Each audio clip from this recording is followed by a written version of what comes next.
Hello बच्चों, चलिए प्रश्न पढ़ते हैं। एक कण को मीनार से गिराया जाता है। गति के अंतिम 1 सेकंड में कण की मीनार की ऊंचाई का 9/25वां भाग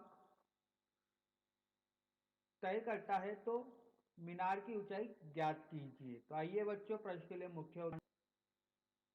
मुख्य अवधारणा देखिए बच्चों। एक समान त्वरण पर आधारित बच्चों प्रश्न, जिसमें कोई कण गुरुत्व के अधीन गति कर रहा है बच्चों। तो बच्चों, इस स्थिति में त्वरण एक समान होता है, और त्वरण एक समान होने के लिए गतिकी की समीकरण होती है बच्चों, इनको लागू की जा सकती है। गति की बच्चों पहली समीकरण होती है v बराबर u धन at। दूसरी समीकरण होती है बच्चों s बराबर ut धन 1/2 a t का वर्ग। तीसरी समीकरण होती है v का वर्ग बराबर u का वर्ग धन 2as। और एच सेकंड में बच्चों nवे सेकंड में तय दूरी बच्चों, इसके लिए समीकरण होती है बच्चों एस एन एच सेकंड का मतलब हो गया बच्चों u धन a/2 2n-1। तो आइए बच्चों, प्रश्न के लिए मुख्य अवधारणा के बाद हल पे चर्चा करते हैं बच्चों। देखिए बच्चों, एक मीनार है जिसकी ऊंचाई h है बच्चों। इससे कोई गेंद छोड़ी जाती है, देखिए।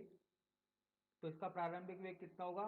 0 होगा। इसको नीचे आने में कितना समय लगेगा? t समय लगेगा। तो बच्चों, इसने जो दूरी तय करी, ये दूरी कितनी तय करी, इसके लिए बच्चों एक द्वितीय समीकरण लगा के बच्चों निकालते हैं कि तय दूरी t समय में कितनी है। तो बच्चों, दूरी है h, इसका मान बच्चों 0 हो जाएगा, क्योंकि प्रारंभिक वेग 0 है। धन 1/2 gt का वर्ग। बच्चों, नीचे की तरफ धनात्मक लिया गया है, इसलिए ये सारी राशियां किसमें है? धनात्मक में है। अब बात करें बच्चे टीवे सेकंड, तय दूरी। तो बच्चों, ये टी सेकंड के लिए था बच्चों, टी सेकंड के लिए बात की गई थी बच्चों। अब टीवे सेकंड के लिए बात कर रहे हैं बच्चों। तो देखिए, इसके लिए जो तय दूरी होगी, इसके लिए वापस समीकरण का प्रयोग किया जाएगा, चौथी समीकरण का। तो ये होगा बच्चों 1/2 a 2n ऋण 1। अब देखिए बच्चों, इस स्थिति में भी प्रारंभिक वेग किसके बराबर हो गया? 0 के बराबर हो गया। और बच्चों, प्रश्न में बोला गया है कि कण की मीनार की ऊंचाई का 9/25वां भाग, कौन सा भाग बताया बच्चों? 9/25वां भाग बताया। तो बच्चों, दूरी कितनी तय कर रहा है ये? 9/25 h बराबर 1/2 a की जगह क्या होगा बच्चों? g होगा 2n t ऋण 1।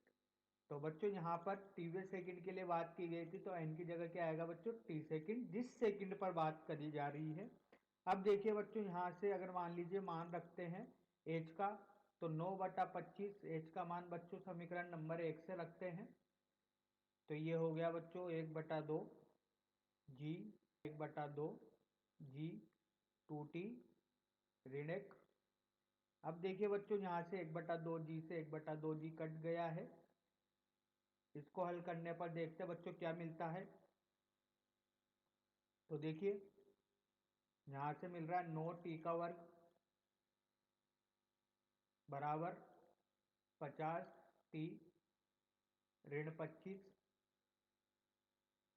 तो 9t का वर्ग ऋण 50 t धन 25। अब बच्चों, इसके घटक करने पर ये द्विघात समीकरण है, इसके घटक करेंगे तो कुछ इस तरीके से घटक किए जाएंगे बच्चों। 9t का वर्ग ऋण 45 प्लस 5t धन 25 बराबर 0। तो बच्चे 9 और 25 का गुणनफल, और तो इसको इस तरीके से बच्चों यहाँ पर घटक करे जाएंगे, तो इसके घटक बच्चों अपन को मिल रहे हैं 45 और 5।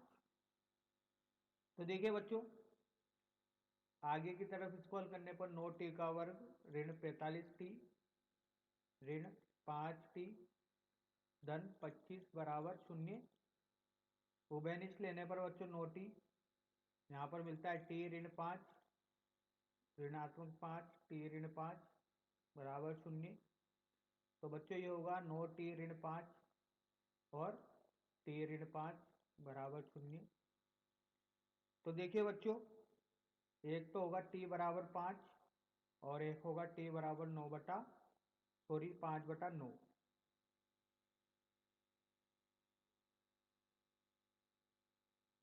सेकंड, ये समय बच्चों सेकंड में चल रहे हैं।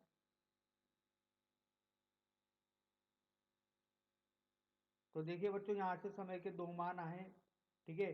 अब देखिए, ये 5/9 ये समय नहीं हो सकता बच्चों, इसका मान 1 से कम है, ठीक है। तो देखिए, अगर समय 1 से कम है तो ये तो संभव नहीं है, t बराबर 5 जो होगा ये संभव होगा। तो देखिए बच्चों, अगर ऊंचाई की बात की जाए या दूरी की बात की जाए तो ये कितनी थी, 30 सेकंड के लिए 1/2 GT का वर्ग।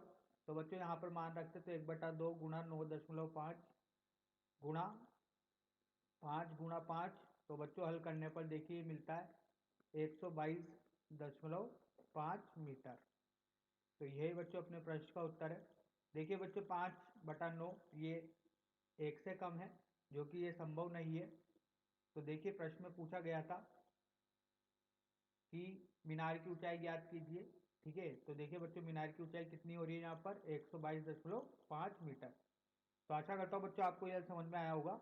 धन्यवाद।